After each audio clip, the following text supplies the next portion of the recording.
వెళ్ళింది అది స్పీకర్ పరిధిలో ఉంటుంది, ప్రజల పరిధిలో ఉండదు.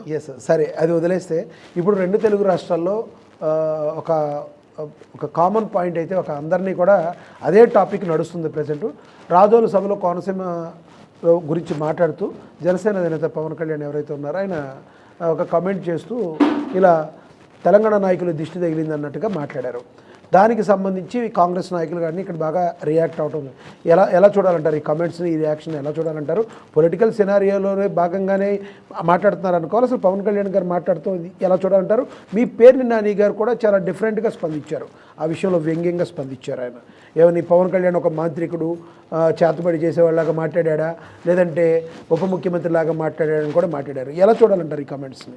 సరే, పవన్ కళ్యాణ్కి ఈరోజే ఉన్న కొత్త ఎలా మాట్లాడటం మీరు చెప్పండి. నేను కొన్ని ఇష్యూస్ చెప్తా, ఆ ఇష్యూస్ ఏమైనాయో మీరే చెప్పండి.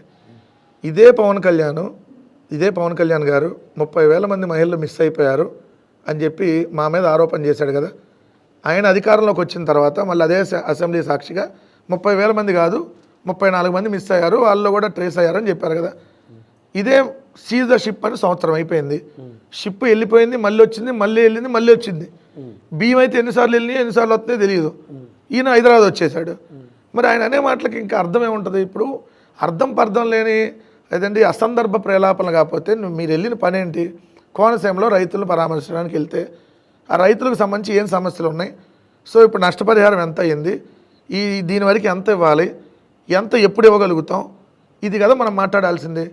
కోనసీమ కొబ్బరి తోటలు ఏదైతే నష్టపోతే దానికి తెలంగాణ వాళ్ళ దృష్టికి సంబంధం ఏంది? తెలంగాణ నాయకులు అన్నారు అంటే గతంలో కేసీఆర్ కానీ కేటీఆర్ కానీ వీళ్ళు కోనసీమలో ఒకవైపు పచ్చదనం చూడండి ఎట్లా ఉందో, ఆ పచ్చదనం చూస్తే మనకు అనిపిస్తుంది కదా అని కొన్నిసార్లు మాట్లాడారు. వాళ్ళు మాట్లాడిన దానికి ఆయన చమత్కరిస్తూ అట్లా మాట్లాడారు, చెప్పారు. హైదరాబాద్ చూడండి సార్ ఎంత అద్భుతంగా ఉందని మనం కూడా అనుకుంటాం కదా, హైదరాబాద్ దిష్టి తగిలిపోయిద్దా అంటాం వేరు కదా. ఇప్పుడు కోనసీమ బాగుంది, చాలా అందంగా పచ్చదనంగా ఉందని తెలంగాణ వాళ్ళే ఉంది, తమిళనాడు వాళ్ళు కూడా అనొచ్చు. అన్నంత మాత్రం దీన్ని దిష్టి తగిలిద్ది అంటే అట్లా దిష్టి తగిలిద్ది అనేది ఏమన్నా అది అభ్యంతరకరమైన వర్డా? అసలు ఎందుకని అంటున్నాను? ఇప్పుడు మన రాష్ట్రంలో 1,00,000 సమస్యలు ఉన్నాయి. 1,00,000 ఒకటి కాదు. ముందు వాటి గురించి మనం మాట్లాడకుండా మళ్ళీ అన్ని టాపిక్ పక్కన డైవర్ట్ చేయడానికి కాకపోతే ఇప్పుడు అన్నీ పోయి ఇప్పుడు ఇక రైతులకు గిట్టుబాటు ధర లేదు, అరటి కిలో ₹1.50 అమ్ముతున్నారు, అఖండ సినిమా టికెట్ 600కి అమ్ముతున్నారు, అది వేరే విషయం. సో వీటన్ని సమస్యలను వదిలేసి రైతులకు సంబంధించి గిట్టుబాటు ధర ఇది ఇప్పుడు మొన్న మోందా తుఫాన్ వచ్చి 4 రోజులు దాటిపోయింది. ఒక్క రైతు కన్నా ₹1 పరిహారం ఈ ప్రభుత్వం ఇచ్చిందా?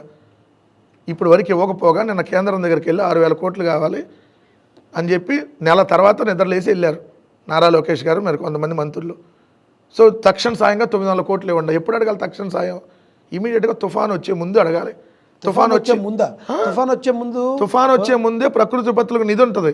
అవును, తుఫాన్ అదేంటి కంట్రోల్ చేయడానికి అడగాలి. వచ్చిన తర్వాత అంటే ఏదన్నా లేదు సార్, వచ్చే ముందు అడుగుతారు, తీసుకుంటారు, దానికి లెక్కలు చెబుతారు, ఇంకేమైనా ఉంటే మళ్ళీ వెనక్కి పంపిస్తారు. ఇవన్నీ ప్రాసెస్. సరే, వెళ్ళిపోయిన నెల తర్వాత ఇప్పుడు నిద్రలేసి ఇప్పుడు తెలంగాణ వాళ్ళు మళ్ళీ దానికి ఇప్పుడు వీళ్ళు తెలంగాణ వాళ్ళు రియాక్ట్ అయ్యారు. సరే, ఇప్పటికన్నా దాని ఇష్యూ ఎందుకు పెద్ద చేయడం పవన్ కళ్యాణ్ గారు? నేను అట్లా అనలేదు, నేను ఆ ఉద్దేశంతో అనలేదు. పెట్టారు పార్టీ నుంచి అయితే నేను మాట్లాడేటికి మీరు సాటిస్ఫాక్షన్ అవ్వాలంటే మాట్లాడే విధానాన్ని బట్టి ఉంటుంది. నేను ఒక మాట మిమ్మల్ని అనేసి నేను అట్లా అనలేదు పోవాయా అంటే కాదు కదా. నేను అన్నది ఆ ఉద్దేశంతో కాదు, మీరు ఎవరన్నా ఆ ఉద్దేశంతో అనుకుంటే నేను దాన్ని విత్డ్రా చేసుకోవడానికి అని సిద్ధం అంటే సింపుల్గా అయిపోయింది కదా. ఆయనకి ఇప్పుడు ఎవరో చేసిన తప్పులకి ఈయన సారీ చెప్పిన రోజులు ఉన్నాయిగా. ఏది తిరుపతి వెళ్ళి తిరుమలలో తొక్కిసలాట జరిగితే ఈయన శాఖ అదేమన్నా, ఈయన ఎందుకు సారీ చెప్పాడు మీరు చెప్పండి. మరి ఇప్పుడు ఎందుకు చెప్పట్లా? సో అసలు అసందర్భమైన వ్యాఖ్యలు. మనం ఒక డిప్యూటీ సార్, ఇప్పుడు నేను ఒక నార్మల్ వ్యక్తిగా మాట్లాడటం వేరు, ఇక్కడ స్పోక్స్ పర్సన్ హోదాలో మాట్లాడటం వేరు. పవన్ కళ్యాణ్ నార్మల్గా ఓ పార్టీ అధ్యక్షుడు హోదాలో మాట్లాడటం వేరు, ప్రభుత్వంలో ఉన్నటువంటి అధినేతగా ఓ డిప్యూటీ సీఎంగా మాట్లాడటం వేరు. ఓ డిప్యూటీ సీఎం నువ్వు పక్క రాష్ట్రం వాళ్ళని మీ వల్ల మాకు దిష్టి తగిలిందంటే వాళ్ళు ఏ విధంగా తీసుకుంటారు దాన్ని?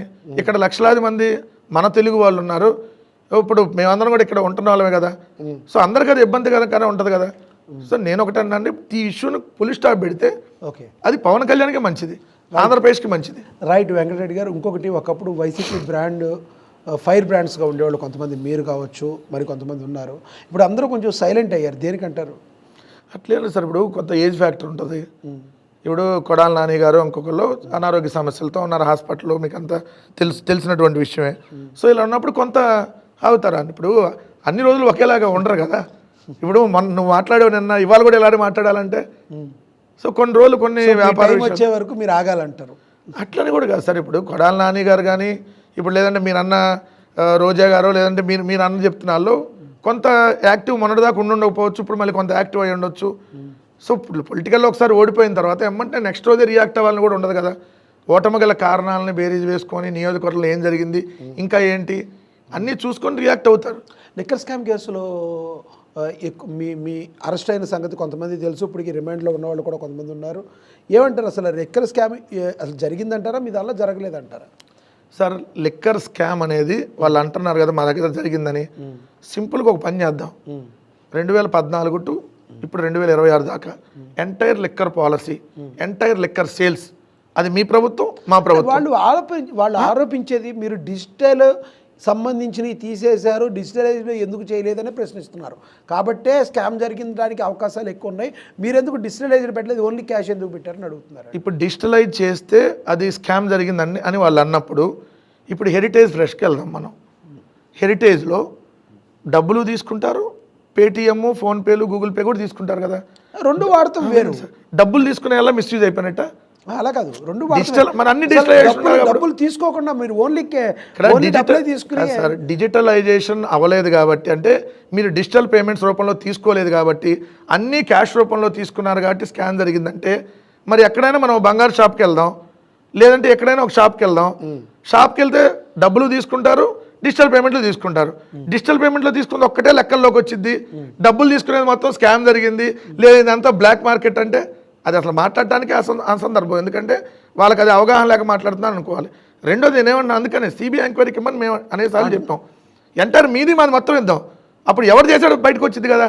అట్టగానే మీరు సిట్తో పని కాదంటారు. సిట్ అంటే ఎవరు sir? Chandrababu Naidu investigation CIT SIT, SIT SIT కాదు అది, సిఐటి సిట్. ఏమైంది? 12 అట్టపెట్లు 11 కోట్లు మీరు కూడా డిబేట్ చేశారు. రాజకేశ్వర రెడ్డి ఇక్కడ ఫామ్ హౌస్లో, ఏది వర్ధమాన్ ఇంజనీరింగ్ కాలేజ్ వాళ్ళ ఫామ్ హౌస్లో 11 కోట్లు 12 అట్టపెట్లు దొరికినాయి అన్నారు. దొరికినాయి కదా, చూపించారు కదా అన్ని. మరి ఆ నోట్లు ఎవరయ్యి? రిజర్వ్ బ్యాంక్ నుంచి ఎప్పుడు వచ్చినాయి? ఏ బ్యాంక్ ద్వారా డ్రా చేశారు? ఇదే రాజకేశ్వర రెడ్డి నా ఈ డబ్బులు కాదు అని కోర్టుకేశాడు. మరి ఇప్పుడు వరకు ఎందుకు ఆ లెక్కలు తేల్చలేదు ఎవరు డబ్బులు? ఏంటంటే రోజుకు కట్టు కదల్లి మసిపూసి మారేడికాయ చేసి ఇక్కడ ఏదో స్కామ్ జరిగింది సార్. ఇప్పుడు ఏం చేయాలి?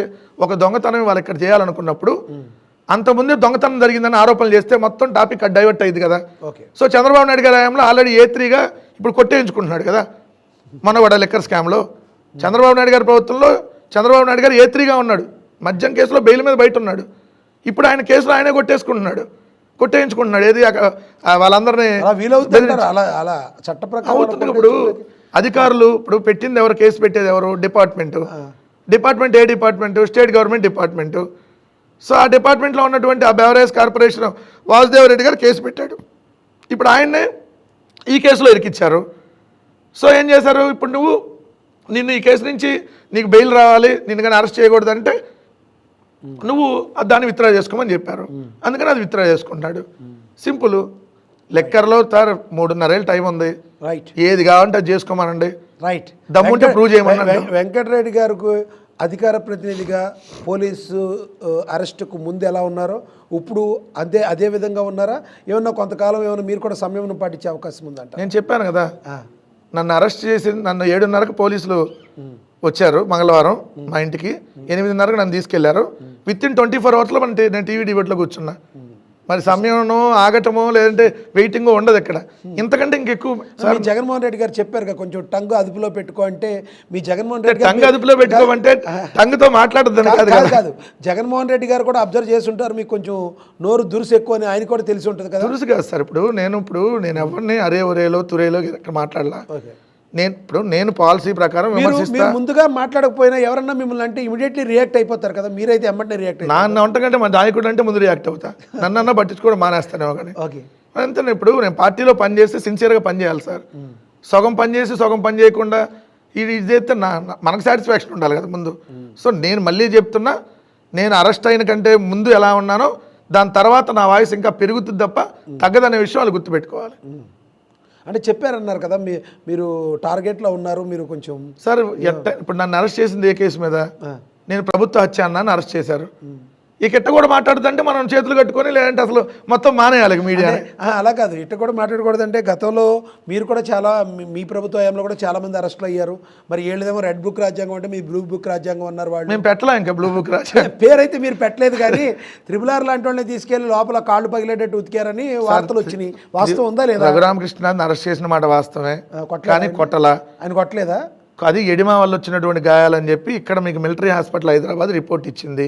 నిజంగా రఘురామకృష్ణరాజు గారిని కొట్టుంటే సుప్రీంకోర్టు దాకా వెళ్తే